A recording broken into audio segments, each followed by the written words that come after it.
Hello and welcome to Idea TV News Update. I am Chinatu Oji. We begin with the headlines. Governor Peter Mbah launches Enugu Air. UAE imposes stricter visa rules for Nigerians and bans transit visa applications. UK introduces digital e-visas for Nigerian study and work visa applicants. NSCDC commandant warns new officers against misuse of weapons, launches emergency response team.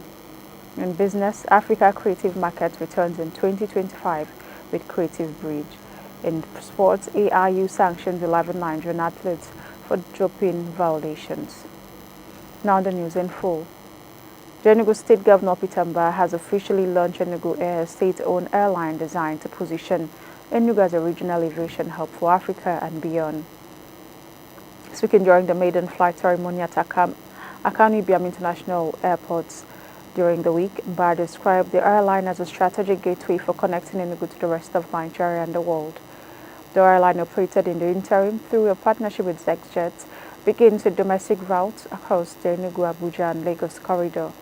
Nigeria's Minister of Aviation and Aerospace Development, Festus Keyamo, who officiated the launch, commended the state government's bold move, calling it a trailblazing initiative that reflects some national innovation. The Federal Ministry of Aviation and the Nigeria Civil Aviation Authority (NCAA) have both pledged regulatory support while confirming that ZexJet is temporarily authorized to fly on behalf of Enugu Air, pending the completion of its full Air Operator Certificate (AOC) process. Governor Mbah emphasized that the airline is part of a larger vision to simplify travel for the diaspora and increase economic connectivity in the region. With 3 Embraer aircraft in its initial fleet, Enugu Air is part of a public-private partnership aimed at long-term sustainability. Passengers can currently book flights via the ZexJet platform.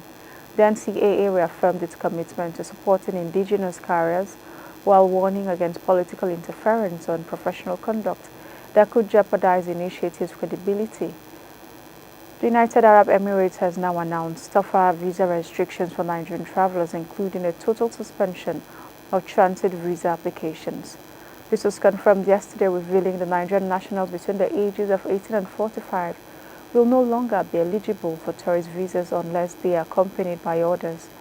The new policy issued by Dubai immigration authorities marks a significant tightening of entry conditions for Nigerians.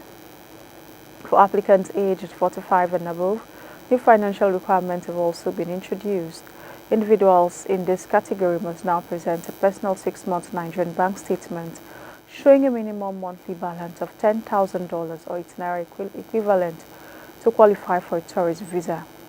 According to the advisory, these financial documents are mandatory, in addition to standard requirements such as hotel reservations and valid passport data pages.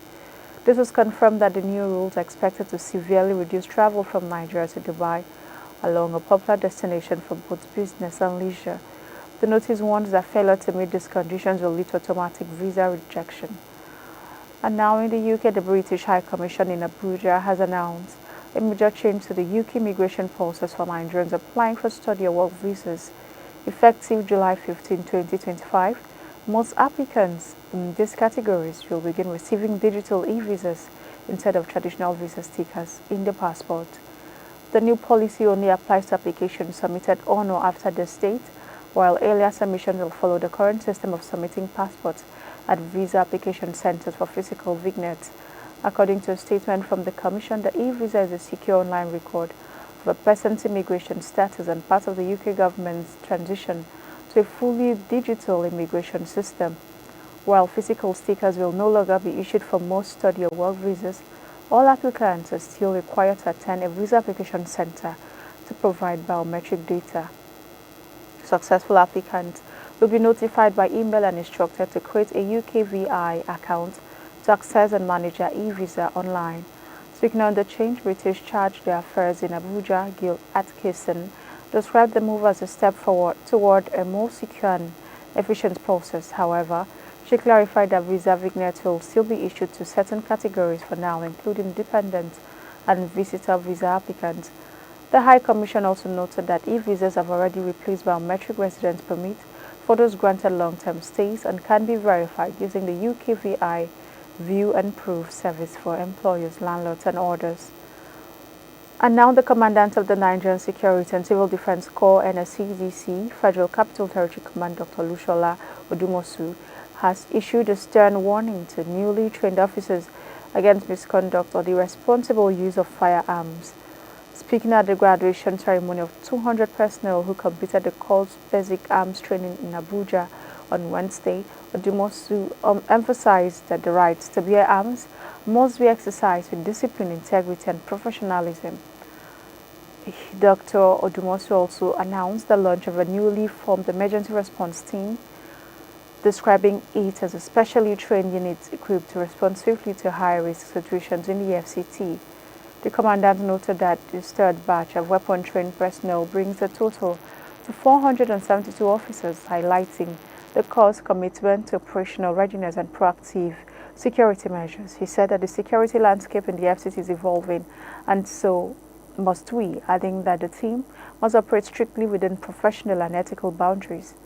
The event, attended by senior security officials and FCT representatives, reflects the NSCDC's strategic effort to enhance internal security.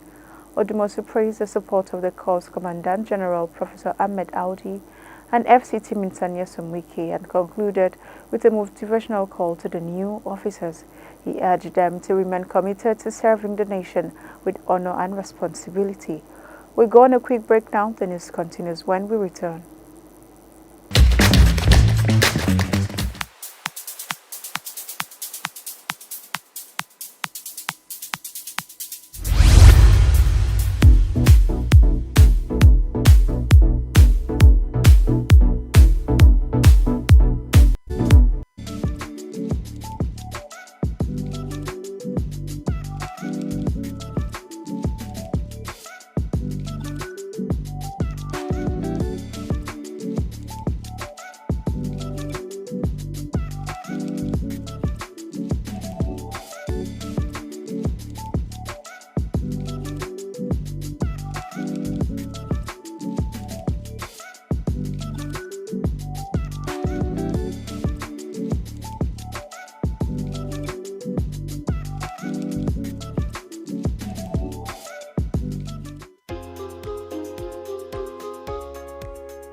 Welcome back. If you're just joining us, this is still Idea TV News Update and the rest of the stories.